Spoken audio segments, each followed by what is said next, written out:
درود و سلام کے بارے میں آپ کو بتا دوں تھوڑا سا. درود کہتے ہیں سلاد بھیجنا، یعنی کہ رحمت بھیجنا، سلامتی بھیجنا. یہ سب سے بڑی دعا ہے. اگر اس سے کوئی بڑی دعا ہوتی تو اللہ رب العزت اپنے نبی کے لیے اسی کو لاتا. قرآن میں سورہ احزاب آیت نمبر 56 میں اللہ نے یہ بات کہی ہے کہ اللہ اس کے فرشتے نبی پہ درود بھیجتے ہیں. اے مومنو تم بھی نبی پہ درود و سلام بھیجا کرو. یہ ایک ایسی عبادت ہے جو مشترک ہے بندوں میں اور اللہ ہے. یہ بہت بڑی بات ہے کہ اللہ خود بھی درود بھیجتے ہیں اور ہم سے بھی یہ بات کہتے ہیں، حکم دیتے ہیں کہ تم بھی درود بھیجو. درود جو ہے وہ ایک ریکویسٹ ہے اللہ سے کرنا کہ اللہ ہم کیا درود بھیجیں گے، ہم کیا رحمت بھیجیں گے، ہماری تو اوقات ہی کچھ نہیں. یہ تو آپ اللہ سے کہتے ہیں کہ اللہ آپ درود یعنی کہ رحمت بھیجیے اپنے نبی صلی اللہ علیہ وسلم سے. تو آج میں کچھ چیزیں آپ کو درود سے متعلق بتاتا ہوں. حضرت ابو ہریرہ رضی اللہ تعالیٰ عنہ سے روایت ہے کہ رسول اللہ صلی اللہ علیہ وسلم نے ارشاد فرمایا کہ جو بندہ مجھ پر ایک دفعہ درود بھیجتا ہے تو اللہ تعالیٰ اس پر 10 بار درود بھیجتا ہے، یعنی کہ سلام بھیجتا ہے، رحمت بھیجتا ہے. تو اگر آپ اللہ سے ایک بار ریکویسٹ کریں گے کہ اللہ نبی اکرم صلی اللہ علیہ وسلم پہ رحمت بھیج تو اللہ 10 رحمتیں آپ پہ نازل فرماتے ہیں. کیونکہ اللہ کی تو شان ہی بہت بڑی ہے. درود ایسا عمل ہے جو لوٹتا ہے. ہم اللہ سے ریکویسٹ کریں، اللہ راضی ہوتا ہے ہم سے کہ یہ درود بھیج رہے میرے نبی، اور پلٹ کے ہم پہ بھی 10 بار اللہ رحمت بھیجے. بہت بڑی بات ہے. قرآن میں بھی اللہ نے یہ بات کہی ہے کہ کوئی تمہیں دعا دے تو تم اس سے بہتر دعا دو اسے. تو آپ کو نماز میں حصہ بنا دیا کہ درود شریف. آپ سلام بھی بھیجتے ہو تحیات میں نبی اکرم صلی اللہ علیہ وسلم پہ، السلام علیکم ایھا النبی، سبھی پڑھتے ہیں تحیات. اس کے بعد پھر آپ کو تحیات کے بعد درود پڑھنے کا حکم ہے. جو قرآن کی یہ آیت ہے کہ سلام کا مطلب، دعا کا مطلب بہتر دو سے، تو آپ نبی اکرم صلی اللہ علیہ وسلم کو دعا دیں تو سب سے پہلے تو قرآن نبی پہ ہی اترا. تو نبی تو اس بات کے پابند ہو گئے کہ وہ آپ کو اس سے بہتر دعا دیں. اور جسے نبی کی ایک بار دعا لگ گئی کیا وہ دوزخ میں جا سکتا ہے؟ یہ سب سے شارٹ کٹ ہے میرے نزدیک. میرے استاد یہ بات کہتے ہیں رضوان اللہ صاحب کہ اس سے بڑا شارٹ کٹ نہیں ہے کوئی جنت میں جانے کا لوگوں کے لیے کہ ہم درود زیادہ سے زیادہ بھیجیں جس سے کہ اللہ ہم پہ رحمتیں بھیجے. تو یہ جو ہے بخشش کے لیے شارٹ کٹ ہے. درود بھیجنے کا حکم جو ہے وہ اللہ رب العزت نے دیا، پڑھنے کا حکم نہیں دیا، درود بھیجنے کا. بھیجی کیا چیز جاتی ہے؟ تحفہ. تو یہ ایک تحفہ ہے جو آپ نبی اکرم صلی اللہ علیہ وسلم کو بھیج رہے ہیں. یہ بہت بڑا تحفہ ہے اور نبی بھی راضی ہوتے ہیں. خود نبی نے بات فرمائی کہ درود جو ہے پوری کائنات میں فرشتے پھرتے رہتے ہیں، جو کہیں جہاں درود پڑتا ہے وہ پھر لا کے میرے اوپر پیش کرتے ہیں. اور ایک روایت میں تو یہ ہے کہ ہر جمعرات کو نام کے ساتھ درود پڑھنے والے کے نام، اس کے والدین کا نام لے کے درود جو ہے وہ نبی اکرم صلی اللہ علیہ وسلم پہ پیش کیا جاتا ہے کہ فلاں شخص نے، فلاں ابن فلاں نے درود آپ کے اوپر بھیجا. تو آپ دیکھیں کہ آپ کا درود جو ہے وہ نبی اکرم صلی اللہ علیہ وسلم کے دفتر میں آپ کا بھی نام اور آپ کے والدین کا نام بھی لکھا جا رہا ہے. یہ بہت بڑا عمل ہے. یہ صحیح مسلم کی حدیث تھی جو میں نے آپ کو بتایا. حضرت عبداللہ بن مسعود رضی اللہ تعالیٰ عنہ سے روایت ہے کہ رسول اللہ صلی اللہ علیہ وسلم نے فرمایا کہ قیامت کے دن مجھ سے قریب ترین اور مجھ پر زیادہ حق رکھنے والا میرا وہ امتی ہوگا جو مجھ پر زیادہ درود بھیجنے والا ہوگا. جامع ترمذی کی حدیث پاک ہے.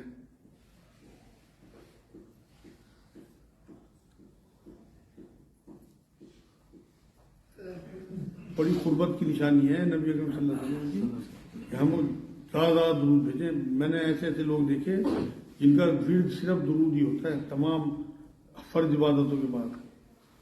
اور یہ ایک حدیث سے بھی ثابت ہے کہ نبی سے جب کسی نے پوچھا کہ میں اپنی جو اذکار ہیں ان کا 25% درود پڑھتا ہوں تو انہوں نے اچھا ہے لیکن اور بڑھا دیں تو اچھا ہے. انہوں نے ٹھیک ہے جی میں آج سے آدھا ٹائم اپنے اذکار کا درود پڑھا دوں گا. انہوں نے اچھا ہے لیکن اور بڑھا دیں تو اچھا ہے. تو لاسٹ میں پھر انہوں نے کہا جی میں پورا ٹائم درود پڑھا دوں گا. تو نبی اکرم صلی اللہ علیہ وسلم راضی ہو گئے. تو آپ جتنا درود پڑھیں گے نبی کو راضی کرنے والی بات ہے، نبی کی قربت حاصل کرنے والی بات ہے. حضرت عبداللہ بن مسعود رضی اللہ تعالیٰ عنہ سے روایت ہے کہ رسول اللہ صلی اللہ علیہ وسلم نے فرمایا کہ اللہ کے کچھ فرشتے ہیں جو دنیا میں چکر لگاتے ہیں اور میرے امتیوں کا سلام و درود مجھ پر پہنچاتے ہیں۔ سنن نسائی کے حدیث پاک ہے۔ سورہ احزاب میں جو ہے وہ 56 نمبر آیت جو میں آپ کو بتا رہا ہوں، درود بھیجنا اللہ اس کے فرشتوں کی اور سنت ہے۔ درود جو ہے وہ ایک حساب سے اللہ کے رنگ میں رنگنا ہے، کیونکہ اللہ کا رنگ ہے یہ درود بھیجنا۔ تو باقی تمام عبادت جو ہے نا، حج ہے، روزہ ہے، زکوٰۃ ہے، نمازیں ہیں، یہ سب آپ کو حکم دیا آپ کرو، لیکن درود ایسی عبادت ہے جو اللہ کرتا ہے آپ کے ساتھ ساتھ۔ مطلب اللہ تو عبادت نہیں کرتا، اللہ تو رحمت بھیجتا ہے، مگر ہمارے لیے عبادت بنا دیا گیا، ہمیں حکم دے گیا۔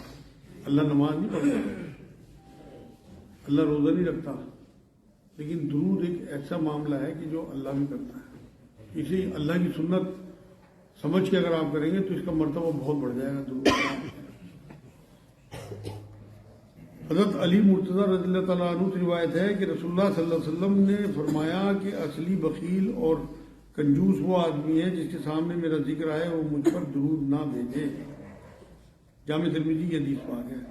منبر شریف پہ چڑھتے ہوئے بھی جب جبرائیل علیہ السلام نے 3 بددعائیں دی تھی، آپ کو یاد ہوگی، بہت مشہور حدیث ہے، اس میں ایک یہ بھی تھا کہ کسی کے سامنے نبی اکرم صلی اللہ علیہ وسلم کا نام نامی آئے اور وہ حضور پہ درود نہ بھیجے تو اس کی ہلاکت ہو۔ یہ جبرائیل علیہ السلام نے بددعا دی تھی جس پہ نبی اکرم صلی اللہ علیہ وسلم نے آمین کہا تھا۔